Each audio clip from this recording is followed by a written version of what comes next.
Vamos, pela graça de Deus, continuar com o estudo deste tema que, como já disse há umas semanas, pode parecer um muro das lamentações.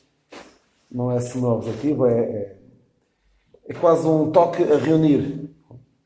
Ou seja, temos de estar alerta para aquilo que se passa neste mundo, porque infelizmente há muitas pessoas, e já alguns crentes têm partilhado comigo, que sentem que há muita gente que está a dormir, não está desperta para o perigo, para vários perigos em que nos encontramos, para as várias dificuldades que enfrentamos enquanto embaixadores do nosso Deus aqui neste mundo. E algumas destas questões, principalmente a partir da próxima semana, gostava de começar a falar alguns temas que em tempos eram chamados de temas fraturantes. Alguns se lembrarão de temas fraturantes como... E cada geração tem os seus temas fraturantes. Há alguns anos, um tema fraturante era o divórcio. Hoje já não é tema fraturante nenhum. Já se passou há muito tempo essa fase em que o divórcio era uma coisa polémica. Já houve tempos em que o aborto era um tema polémico. Hoje, nós estamos neste momento numa geração que... Vejam só isto. Em que não tarda muito, toda a gente, ou o mundo de uma forma geral, vai aceitar com toda a naturalidade a autodeterminação de género. Qualquer pessoa que nasceu com um determinado sexo biológico é do sexo que quiser. E há de quem se atrever a dizer coisas como: não é boa ideia uma pessoa que nasceu homem lutar, enquanto desporto, com uma mulher. Que é óbvio, não é? É óbvia a vantagem do homem sobre a mulher no que diz respeito a um desporto que envolva físico. E ai, de quem se atreva a dizer isso daqui a pouco tempo, algo que, como já disse, algo que era completamente óbvio, vai se tornar completamente... que era óbvio que não estava correto, vai se tornar completamente óbvio que toda a gente tem de aceitar. E quem não aceitar vai ter sérios problemas. E nós, enquanto defensores do que a Palavra de Deus ensina, sobre vários assuntos, temos uma opinião, não é a nossa opinião, mas é o que a Bíblia diz sobre isso, e certamente, se queremos manter-nos fiéis ao que a Palavra de Deus ensina, vamos ter necessariamente problemas. Vamos ter dificuldades, e como o apóstolo Paulo diz, se alguém quer piamente viver em Cristo Jesus, padecerá perseguições. Na semana passada comecei, o irmão Amadeu não estava cá, mas comecei por tentar fazer alguma defesa da honra, do law. Normalmente eu aproveito para dar o exemplo do law como o de um embaixador que falhou na sua missão enquanto embaixador, não é? Mas se calhar bem faria eu e bem faria cada um olhar primeiro para as suas próprias falhas enquanto embaixador de Cristo neste mundo e não propriamente para as dos outros, porque é sempre fácil olhar para os outros e encontrar defeitos. Devemos procurar ver o que há de mal em nós, como diz o salmista: sou do meu coração, e ver se há algum caminho mau. Não é provavelmente, olha, Senhor, sonda o coração daquele irmão e vê se há algum caminho mau nele. Não, temos de olhar primeiramente para nós.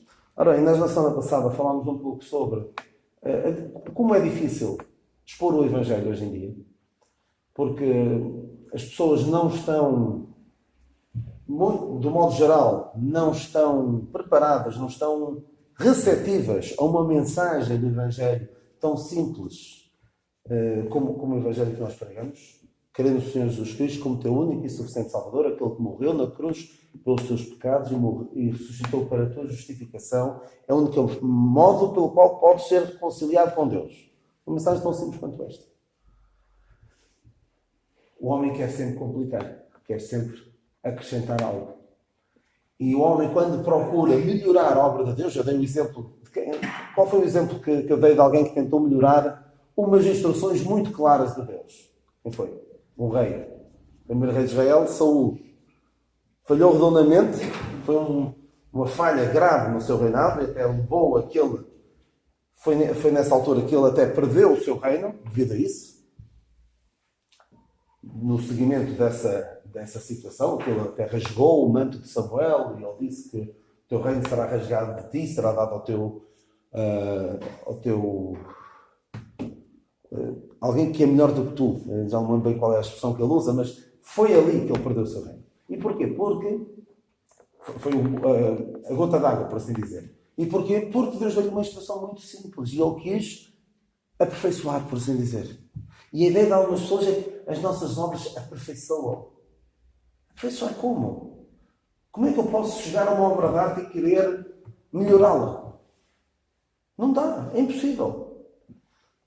Talvez não se recordem, mas há uns 7, 8 anos houve uma gravura de uma imagem de Cristo lá numa igreja em Espanha que estava um bocadinho estragada. E houve uma senhora com muito boa vontade que foi lá e disse que gostava de restaurar aquela gravura, aquela imagem do Senhor Jesus Cristo com a coroa de espinhos. E ele foi lá. As pessoas lá daquela igreja deram-lhe carta branca para ela recuperar aquilo e ficou uma vergonha. Claro. Não vamos agora entrar na questão das imagens nas igrejas, não é isso que está agora em causa, mas pegou quis restaurar uma imagem de Cristo e manchou por completo, deu cabo daquilo tudo. Imaginem o que era eu querer melhorar uma obra de arte. Chegar ao quadro da Mona Lisa e dizer: eu acho que o Leonardo da Vinci podia ter feito melhor. Acho que ela está com um sorriso um pouco estranho. Durante séculos as pessoas têm se intrigado sobre aquele sorriso. Acho que ela podia ter posto ali um sorriso bem mais... esboçar um sorriso mais claramente.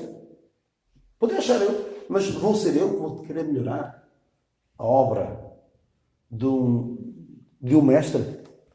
Vai ser um homem que vai querer melhorar a obra redentora do Senhor Jesus Cristo. Mas infelizmente ao longo dos tempos as pessoas têm buscado muitas invenções, como diz o escritor de Eclesiastes. O homem busca muitas invenções. Deus fez tudo perfeito, fez um plano perfeito e infelizmente o homem quer sempre.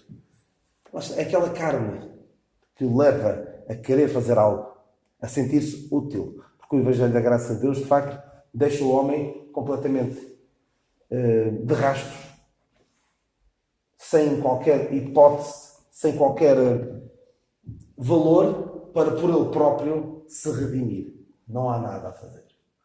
E de facto, é uma das razões pelas quais as pessoas não gostam desta mensagem. Uma mensagem que não valoriza o homem, não o faz sentir-se bem consigo mesmo. Incomoda, não é? Uma mensagem que incomoda. Porque há muitas pessoas, e infelizmente, também é uma coisa que eu queria entrar hoje e falar, infelizmente, muitas pessoas de Bíblia na mão pregam o Evangelho que agrada às pessoas. Mas o que é que diz o apóstolo Paulo? Se eu estivesse aqui para agradar aos homens, o que é que eu não seria? Não seria servo de Cristo. Se procurasse agradar a si, se estivesse ainda agradando aos homens, seria servo de Cristo. É engraçado que ele diz ainda. Porquê? Porque ele, noutro tempo, quando anunciava a lei, o cumprimento da lei, dava um certo gosto, ou seja, valorizava a pessoa. Olha para mim, imagina os fariseus a caminhar assim pela Jerusalém e outras terras, todos emproados, e até faziam aquelas figuras tristes de se desfigurar os seus rostos para parecer que jejuavam mesmo. Era? O Senhor alerta quanto a isso. Aquelas pessoas cheias de si mesmo, de facto, a guarda da lei fazia as pessoas sentirem-se bem, agradava aos homens. E Saulo, enquanto andava a anunciar a lei, agradava aos homens. E alguns continuavam a fazê-lo, apesar de terem conhecimento do Evangelho da Graça de Deus, continuavam a fazê-lo, a incomodar os tais Gálatas, é que não se escreve isso, mas esses não estavam a ser servos de Cristo. Não estavam a agradar a Deus, estavam a agradar aos homens. E, na verdade, alguém que, com a Bíblia na mão, consegue pregar uma mensagem que não incomoda o pecador, que não faz o pecador, o homem sem Cristo, sentir que está a caminho do inferno e que precisa de se reconciliar com Deus, há aqui uma coisa muito estranha que se passa. Eu costumo até dizer que se alguém durante anos, e há assim pessoas nas igrejas que eu não entendo, se alguém numa igreja que durante décadas ouve os sermões que são pregados numa determinada igreja e não se converte, das duas uma, ou gosta de estar ali e estar sistematicamente a ouvir, tem particular prazer masoquista, diria eu, todas as semanas, ouvir dizer, olha, se não te reconciliares com Deus, se não aceitares a salvação que Deus te oferece, o teu lugar é no lugar de fogo, no lago de fogo, o lugar que Deus preparou para o diabo e os seus anjos. Não há nada que possas fazer. Não há ouvires aqui à igreja que vai fazer com que tu vais para um lugar melhor quando partires deste mundo. É só se te reconciliares com Deus. É a única forma.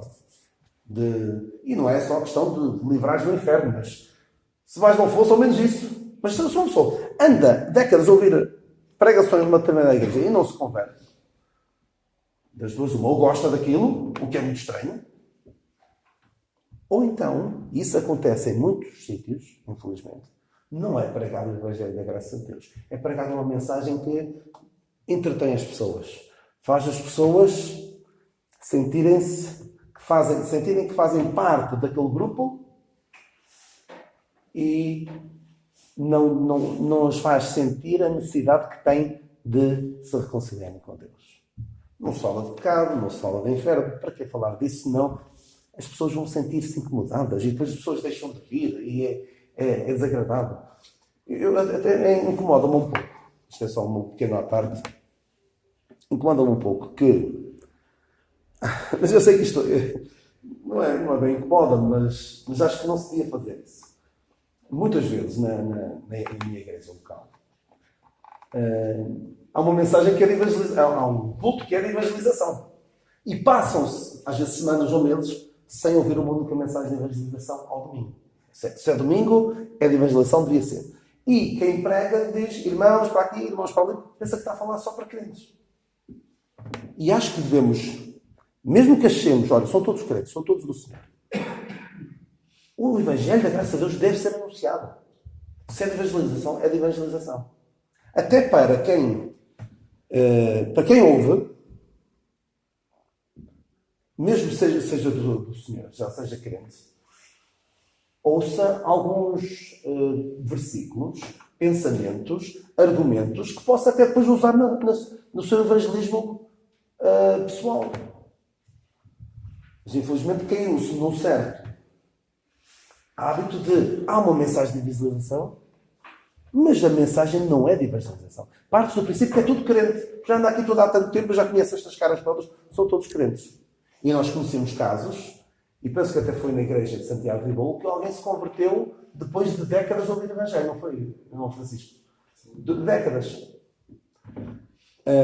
E eu até costumo dar este exemplo. Devemos continuar a pregar o Evangelho sempre.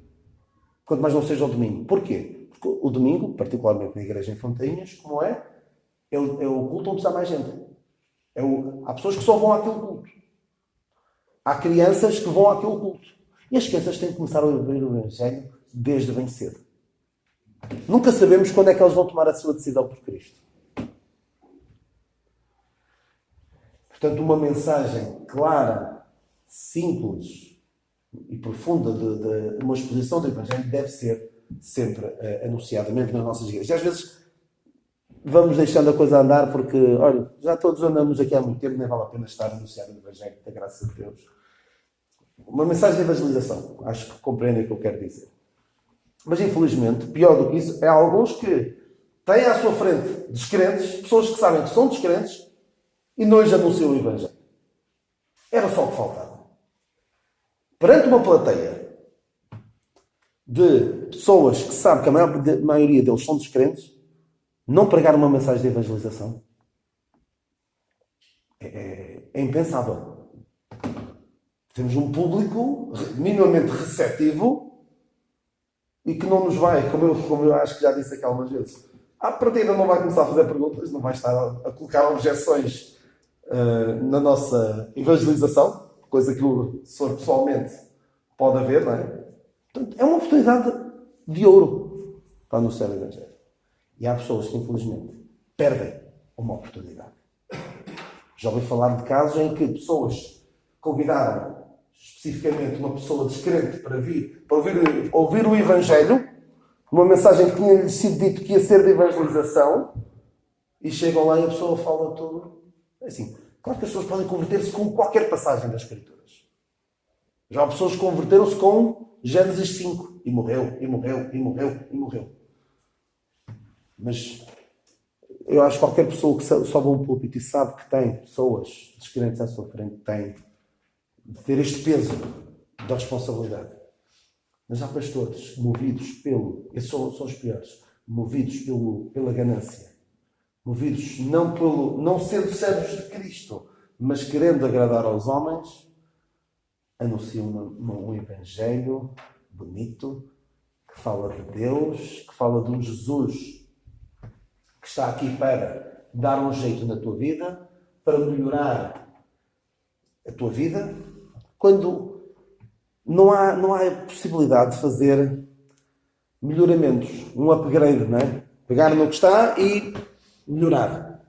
Às vezes uma casa velha dá para aproveitar as paredes ou alguma coisa aí, dá-se um jeito e até mantém-se a estrutura e consegue construir algo de belo. Connosco não há hipótese. É deitar abaixo e construir de novo.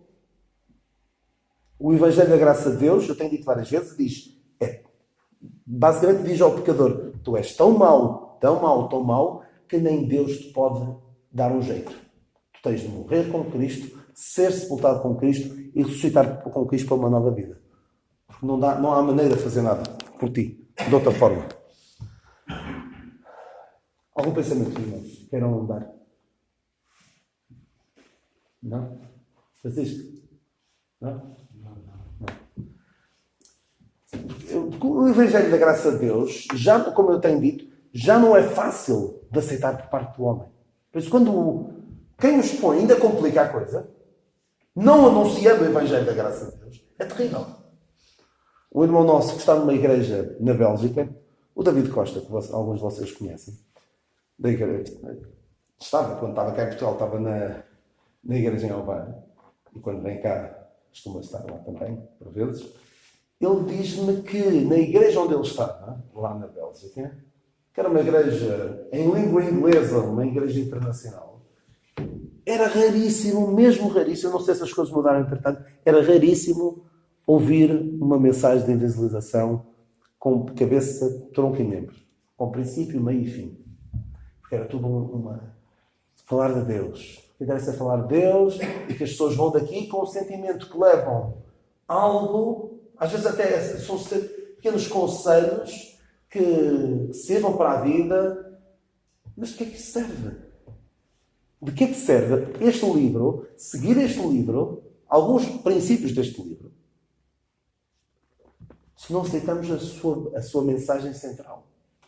Claro que se nós procurarmos seguir alguns preceitos bíblicos, não nascendo de novo, não nos convertendo, não tendo esta experiência de novo nascimento, é assim, torna-nos pessoas de mais fácil convivência.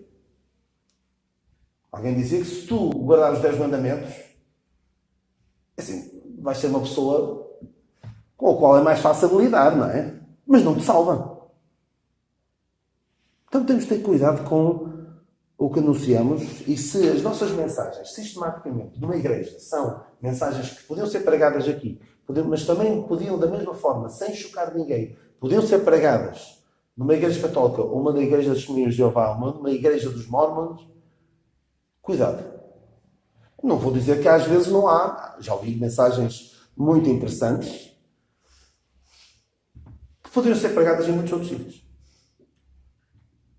E às vezes até há pessoas que dizem que foram um casamento das Testemunhas de Jeová, por exemplo, ou de uma igreja católica, e que até ouviram umas coisas interessantes. E que até falou bem, olha, gostei mais do que ouvi ali do que às vezes ouço algumas das nossas mensagens. Mas cuidado se a nossa exposição bíblica é uma exposição bíblica que não incomodaria ninguém que seja descrente. Cuidado. Ora bem, mais dificuldades que se colocam à exposição do Evangelho. Já tenho falado algumas vezes e é uma das principais dificuldades, que é a deterioração do conceito de pecado. Praticamente desapareceu o conceito de pecado. As pessoas hoje em dia não sentem o peso do seu pecado como outrora.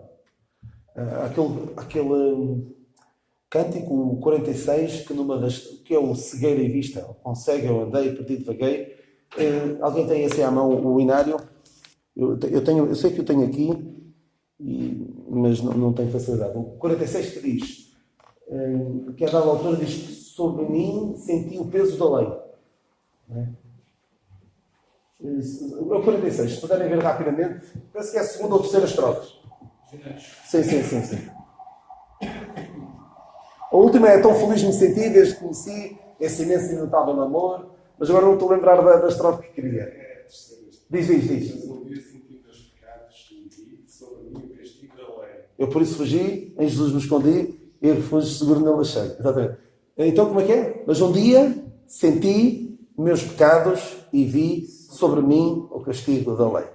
Só estas duas linhas têm mais mensagem evangelística do que às vezes 10 cânticos dos mais recentes. Que é mensagem que os para mim não tem quase nada. Mas um dia senti meus pecados e vi sobre mim o castigo da lei. Isto é essencial para alguém vir fugir para onde? Para a cruz, não é? Em Jesus me escondi. Por isso fugi, em Jesus me escondi. Infelizmente, as pessoas hoje pouco sentem o peso do seu pecado. Porque hoje em dia praticamente nada é considerado pecado. Muita coisa que há 50 anos era considerado pecado por toda a população, hoje em dia é completamente aceito em igrejas, é completamente aceito até na liderança de algumas igrejas. E não é preciso pensarmos muito a questão do recasamento, da homossexualidade, de tantas outras coisas que eram impensáveis no mundo. Acho que foi aqui também que disse. Há 50 anos, roupas que eram impensáveis na praia, hoje são perfeitamente normais, naturais, na igreja. Já não há este sentimento de culpa por fazer algo que desonra a Deus. É tudo normal, tudo banal. E chegamos a um mundo em que o maior pecado que alguém pode cometer é qual? É denunciar o pecado que alguém comete. Dizer, olha, à luz da palavra de Deus, é assim, cada um é livre de fazer o que quer, mas a Bíblia é muito clara quanto a isso. E se alguém se quer reger pela Bíblia, a Bíblia tem ensinamento sobre isso. Ai de quem se atreva a dizer uma coisa dessas. Qual é logo a passagem que muita gente cita? Qual é? A passagem preferida de quem não... Desculpem lá a expressão, que não pesca nada do que a Bíblia diz, não percebe nada do que a Bíblia diz, mas sabe sempre ir buscar aquele versículo que dá muito jeito. Versículo não. Duas palavrinhas. Qual é?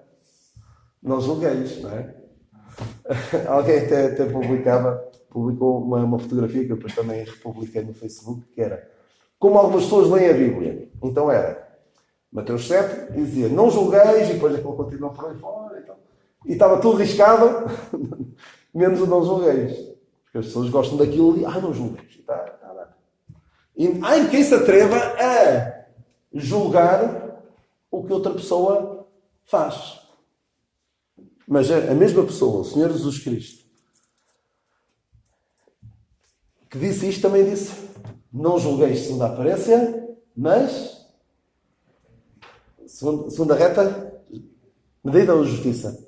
É medida? Já não tenho certeza. Mas se diz medida, deve ser. Então, a mesma pessoa que diz para não julgar, diz para julgar. Depende.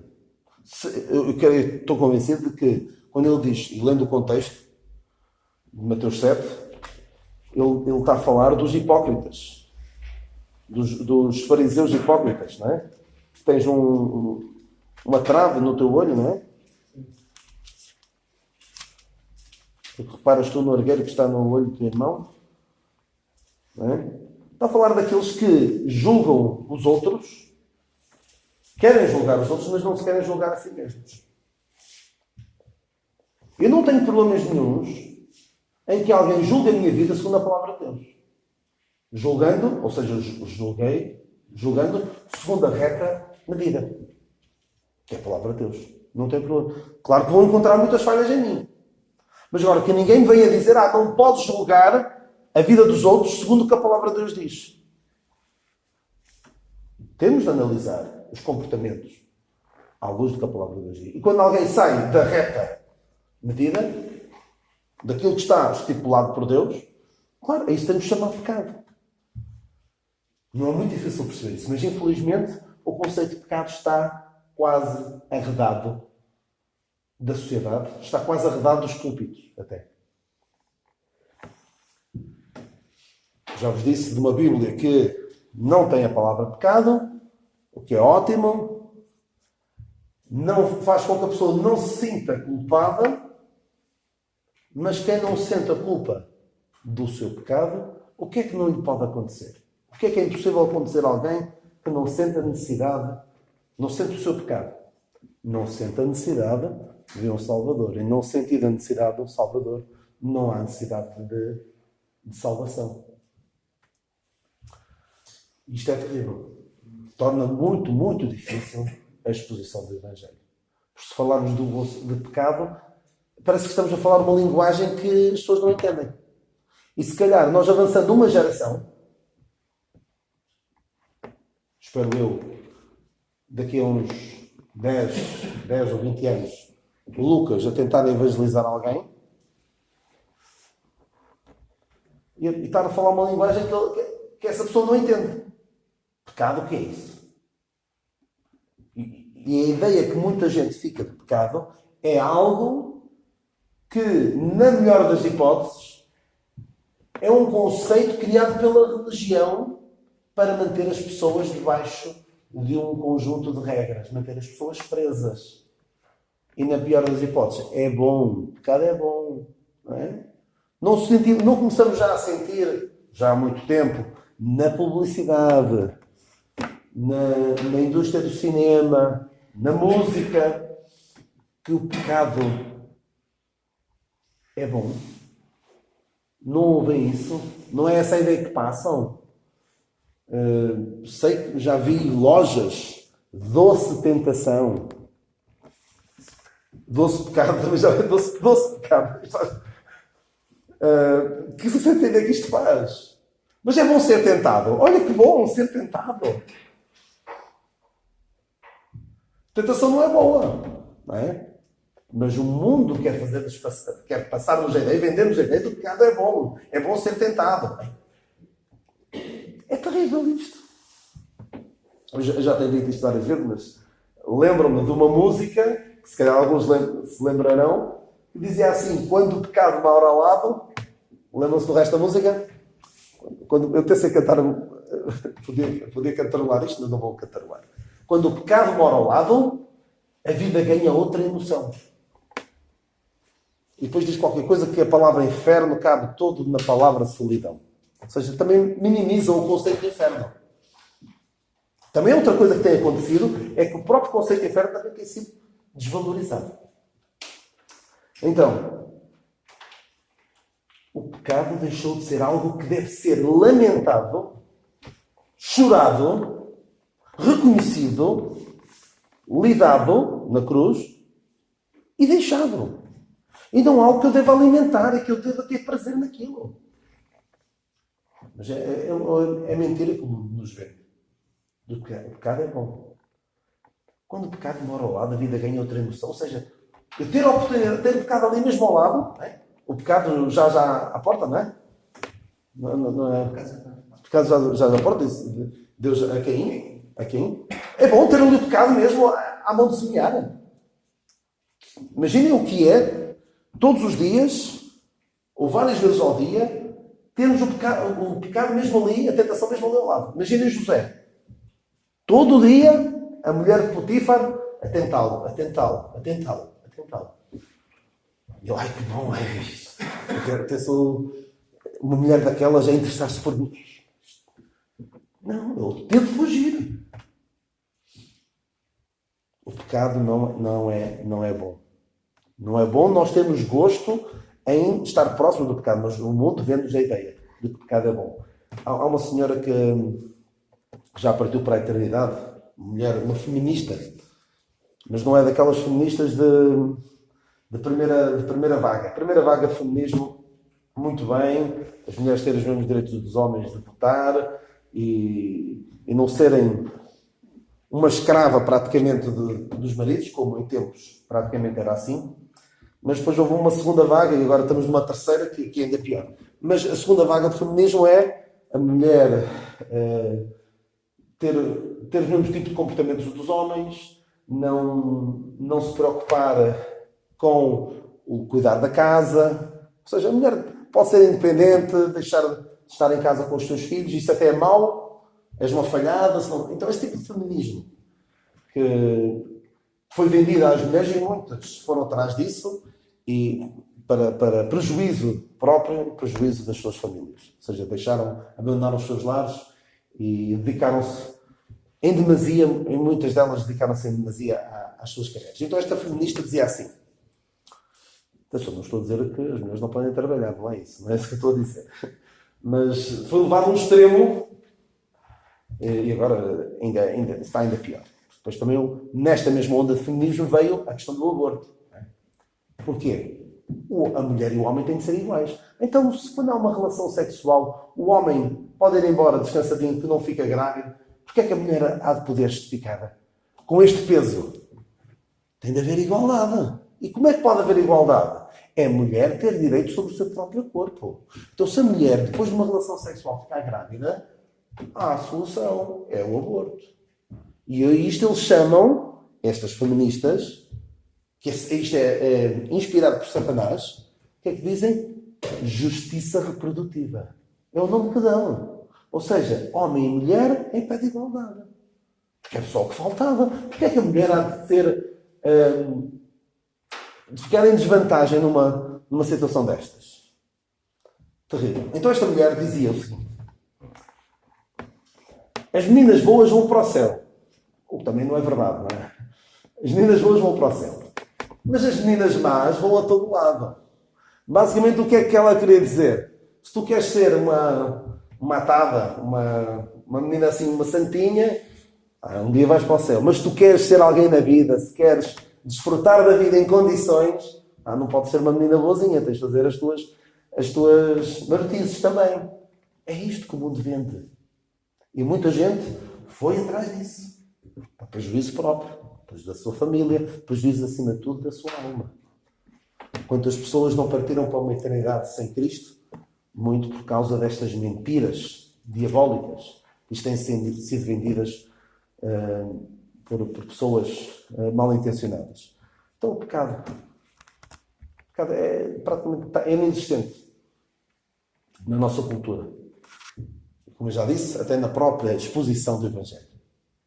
E até o inferno. Já há muito tempo que nós ouvimos aquelas brincadeiras, o inferno é quentinho, está lá aquela malta toda famosa dos cinemas, tudo. Quando se fala de inferno, estamos a falar de algo terrível, tremendo. Não estamos a falar de um sítio que é algo desconfortável. Em que uma pessoa está ali durante algum tempo e incomoda um bocado. Não. É uma eternidade longe de Deus, num lugar de sofrimento. E mesmo nós que somos do Senhor, se calhar faz-nos muita falta nós temos uma verdadeira noção do que é partir para a eternidade sem Cristo. Isto faz muita falta nos púlpitos. Falar disto. É desagradável, lá está. É desagradável. Mas andamos aqui para agradar aos homens. Andamos aqui para fazer as pessoas sentirem-se bem depois de ouvir uma exposição da Bíblia, uma exposição bíblica. Principalmente os descrentes, fazer com que eles se sintam bem. A pior coisa, não sei se é a pior coisa, mas se calhar é uma das piores coisas, que uma pessoa que está a pregar uma mensagem de evangelização pode ouvir no final é de um descrente dizer: gostei muito da sua mensagem. Acho que compreendeu o que eu quero dizer. Se a mensagem não o deixou a pensar seriamente na sua vida, prostrado perante Deus, por perceber o quanto precisa de se reconciliar com Deus, se a pessoa sai daquela porta para fora, bem consigo mesma, sendo descrente, eu não sei o que é que lhe foi dito. Claro que, infelizmente, o descrente, por vezes, ouve uma coisa e não é provavelmente aquilo que o pregador queria dizer, não é? Às vezes vem o diabo e tira a semente, não é? A semente cai no caminho ou cai no outro sítio. E não é tão simples quanto possa parecer. E assim, de facto, não é fácil. Este mundo não está fácil porque estamos a entrar em tempos bastante difíceis. Começa por o Evangelho não ser de fácil aceitação, não há uma mensagem boa de se ouvir, agradável de se ouvir. Alguns crentes, infelizmente, complicam. Alguns que não sei se serão crentes também complicam ao misturar obras como ser necessário para a salvação, mas mesmo nós, filhos do Senhor, devemos estar mais conscientes da grande responsabilidade que é anunciar esta mensagem. Como é que diz o apóstolo Paulo em 2 Coríntios 5? Sabendo o temor que se deve ao Senhor, não é? 2 Coríntios 5:11. Sim, já tens falado. 2 Coríntios 5:11. Sabendo o temor que se deve ao Senhor, persuadimos os homens à fé.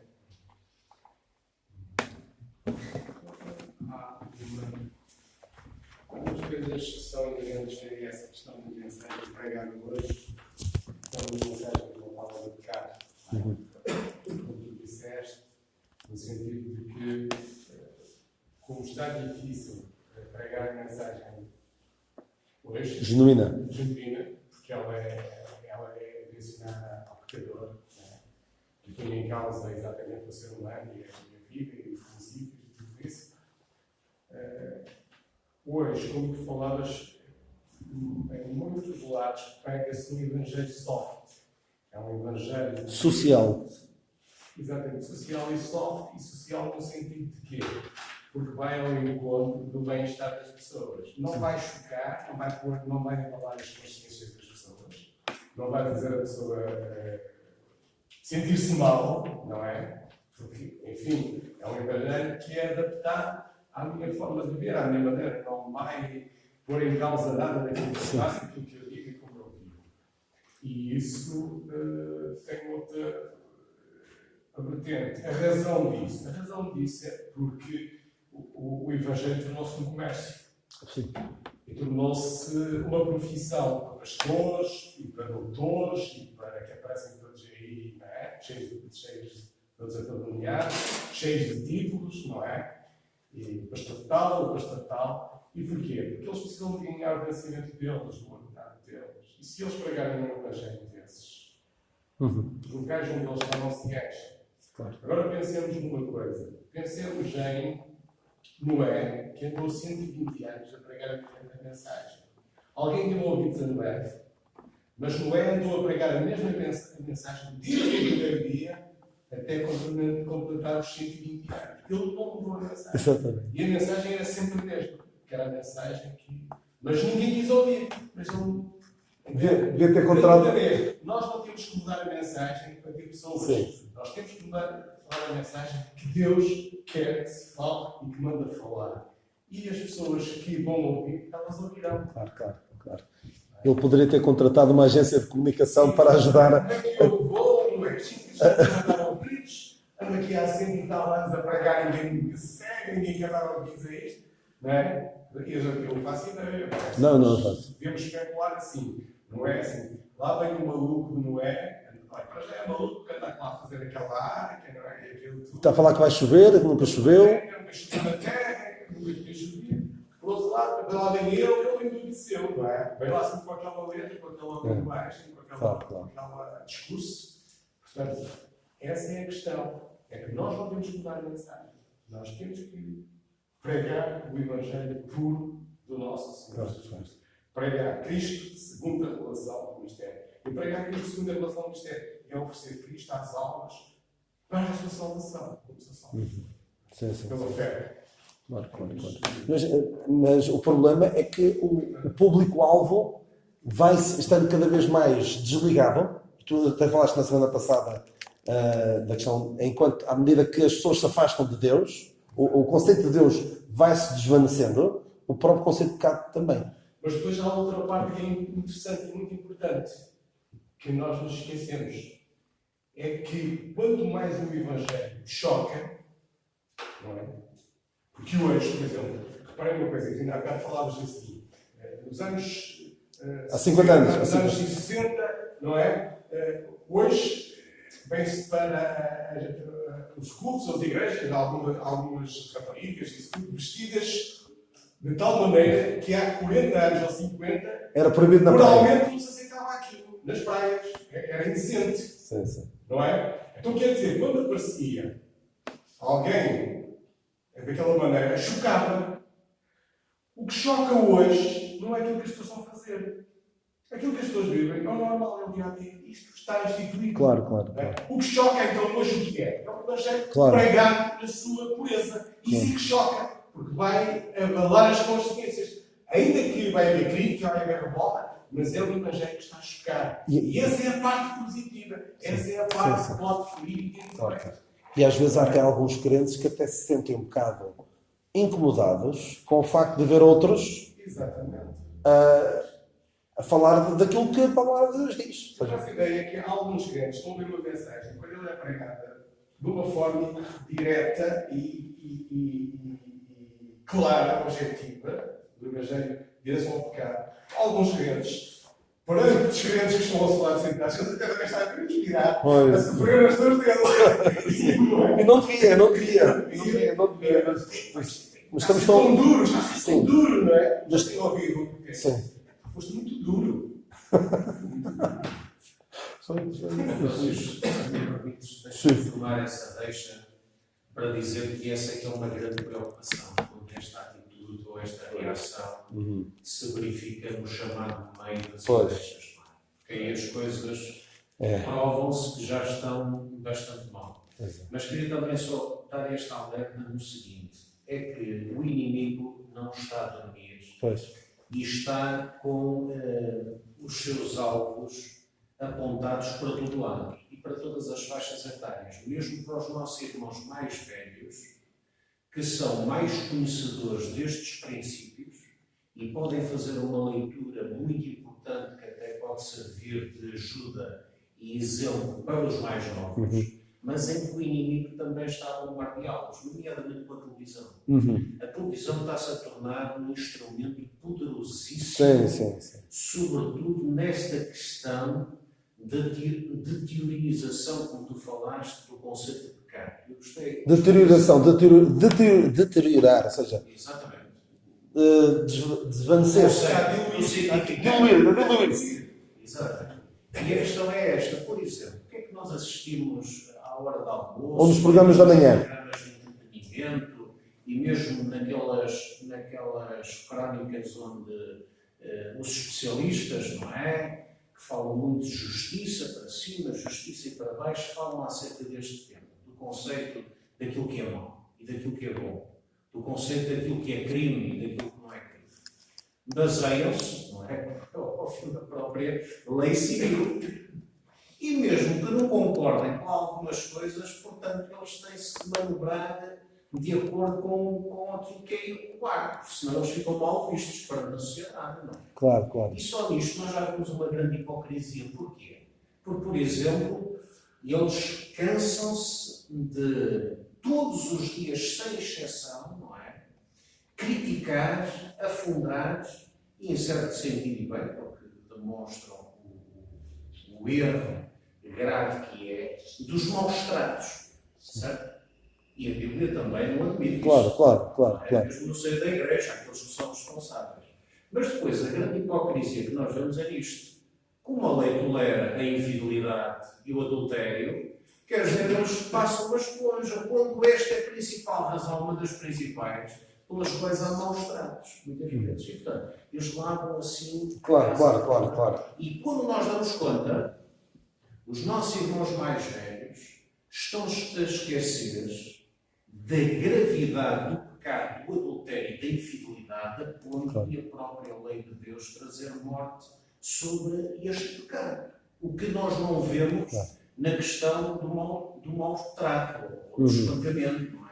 Não estou com isto a minimizar. Claro. Absolutamente. Mas isto só para nós Sim. como é que são as coisas. É. E também só para dizer que a sociedade, nós é que temos de estar atentos. Ela cai em contradições no meio disto tudo. Porque, por exemplo, aquilo que tu falaste muitas vezes é ver que o próprio desporto é um contrassenso, não é? Aqueles que um dia queriam admitir a sua identidade de género conforme Mas convém às vezes. lhes convém. Nós vemos que depois vai haver mais vantagem entre aqueles que têm géneros masculinos sobre os femininos. Mas isso já está a acontecer. E há quem levanta a sua voz contra isso. E a questão da igualdade, pois nós também vemos uma grande contradição em programas como, por exemplo, quem quer namorar com o agricultor, quer dizer, são logo 3 para 1, aqui a questão da igualdade já não interessa nada às senhoras. Para nós vermos que a sociedade também rebaixa, Sim, absolutamente. continua a rebaixar as pessoas nas suas classes, mas as pessoas não se interessam, na verdade, e no fundo, pela igualdade e pela verdade. Querem ficar em paz com o seu pecado. Querem que deixem. Ninguém se meta comigo. Deixem-me em paz. Mas cuidado, porque isto é a lição. Cuidado quando nós, perante a televisão, que é um instrumento diferente da internet, é ela que nos está a canalizar, é ela que nos está a servir à mão. Sim. O veneno. Estamos a consumir. Na internet somos nós que vamos buscá-lo. Aquilo que eu disse algumas vezes, que é consumir a propaganda do inimigo, que é o príncipe deste mundo. Mas sobre isso dos avós que estão em casa e assistem a esses programas, já não têm firmeza dos avós dos meus avós, ou dos avós de alguns de vocês, que tinham algum temor de Deus, iam à missa, ou o que fosse, mas tinham algum temor de Deus. Estes de agora, ouvem estes programas, ouvem estes programas da manhã de entretenimento, têm a televisão lá ligada só para fazer um bocadinho de companhia, mas vão começando a moldar as suas mentes, e depois já não conseguem ser eles o travão que deviam ser à degradação moral da nossa sociedade. Porque numa conversa com um neto ou com um filho, assim, não sou capaz de dizer que aquilo está errado. Não tem base nenhuma. E depois, para não quererem parecer quadrados, retrógrados, muitas vezes até são eles próprios a dar força. É terrível. Nós estamos realmente num mundo mesmo que não quer nada com Deus. E onde se torna cada vez mais difícil, não só expor o Evangelho, como se torna mais difícil sermos, de facto, estes embaixadores que Deus pretende que nós sejamos. Que Deus, o Senhor nos dê graça e nos ajude.